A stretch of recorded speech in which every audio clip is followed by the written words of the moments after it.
My mom would be at all my sporting events. Let's say I was playing football, okay? My mother would be on the sidelines, and if the play on the field started going one way, my mother would run along like, Mark, get him, get him. I'd be like, oh my gosh. I'd get in the huddle with the other guys. They go, Mark, is that your mother? I go, no, I never saw her before in my life. See, the greatest gift my mother ever gave me, she believed in me. I have overdosed on drugs on 3 occasions where I should have been dead. But I believe I was kept here for a reason. You show me your friends, I will show you your future. How do I know this? I hung out with losers, and I became the biggest loser of them all because I gave up everything I dreamt about as a little boy because of who I chose to surround myself with. My friends would drive me home at 2, 3, 4 in the morning. We'd be drunk and high, laughing in the car.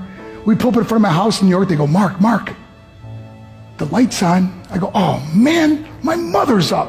See, my mom wouldn't go to bed until she knew her son was still alive.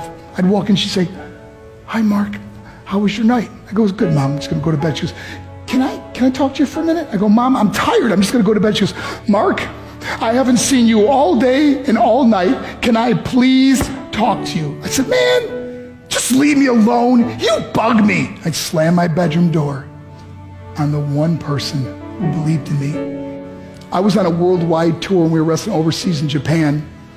After my wrestling match, I went upstairs in my hotel room and I fell asleep. There was a knock at my door at 3 o'clock in the morning. I got out of bed and I looked through the safety window and I could see it was a Japanese promoter. So I opened the door and he said, Mark, you need to call home. There's been an emergency.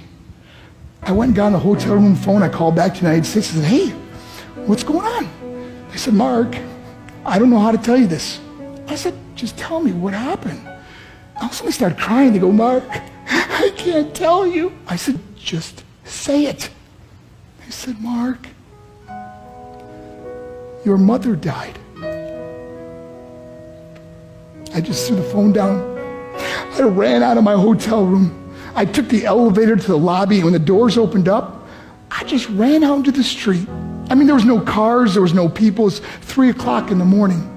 And I walked down the middle of a street in Hiroshima, Japan, and I remember looking up and just saying, Mom, I am so sorry. I flew home for her funeral, and I was so nervous to walk up to her casket, so I just stood way in the back.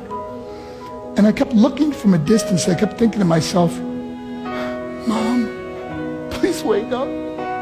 Please get up. And then I finally got the nerve to walk up to her. And as I got closer, I could see my mom for the first time. I mean, she was so beautiful.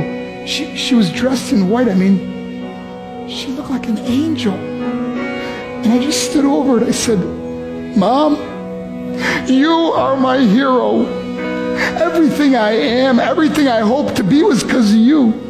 You loved me so much. You gave me a life. You're the only one that ever believed in me.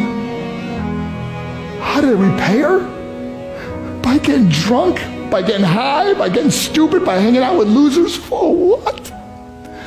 All she ever wanted to do was talk to me. I wish I could talk to you now, Mom. I wish you could see what I'm doing. Why couldn't I have been a better son? We are defined by our choices. But if you surround yourself with people involved in drugs and alcohol and pills, it's a dead end. I'm not here to preach to you. I'm here to tell you I lived that life. It leads to broken hearts, broken relationships, broken dreams, and death. For what? To get high? If you have a mother or a father, when you go home, tell them how much you love them. See, my whole life was about being rich and famous. I had to be a millionaire. I had to win the race. I had to win the race at the expense of my marriage, my family, my friends. For what?